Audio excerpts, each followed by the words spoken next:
we know how awful it is in Toronto and on Southern Ontario. And it's awful. Like it's prices just keep falling.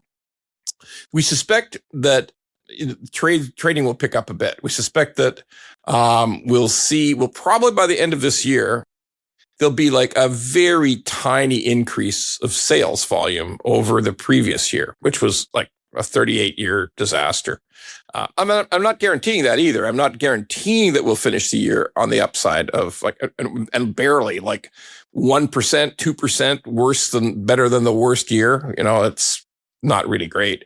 But what's the story out there? Is sales volume very low? Prices continue to drift down? Yeah, we're like at the first 3 months of this year. For the first quarter, we're lower than we were last year. Last year, for example, in 2025, we finished the year in Greater Vancouver. We had the fewest home sales in 25 years for the entire year, right? So not a month, not 2 months. For the year, we had a 25-year low in annual home sales. So right now, we're tracking lower than that through the first 3 months of this year. My obviously, my base case was I figured in 2026 we would do better than a 25-year low. So to see it come in obviously lower than last year has been a little bit surprising. Again, I'm kind of with you. I think that it's logical to conclude that home sales should pick up in the back half of this year. I'm not saying that prices will pick up. I think that the writing is on the wall. There's too much inventory. Mortgage rates today are actually creeping higher. And there's just so much working against the market. We had tariffs, then you have the war in Iran, then you have the First Nations stuff. And it seems like there's just a lot of things that are working against the market. So I think that I would say we're seeing, if you look at the foreclosures, for example, court ordered sales, we are nearing all-time highs. All-time highs. Really? Yeah. Wow. So the last highs we saw were in 2011, I believe, 2011 or 2012. So we're reaching those levels right now. And I can tell you, like, just watching that inventory, it's growing and it's growing quickly. And then the pre-sale market, 121 condo sales in Q1 of this year. That's down from a peak in the bull market of 6,000 in Q1. Is that new construction or that's resale? Yeah, it's new construction condos. 121 new construction condos sold in Metro Vancouver this Q1.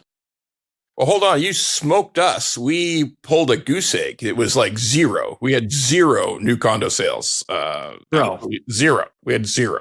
Yeah. Well, so we had 121. So I guess that's something. But yeah, again, that was down. We had in 2021, which was the height of that pre-sale market, we had 6,000 in Q1. And then if you look at the last 10 years, the average is around 3,000.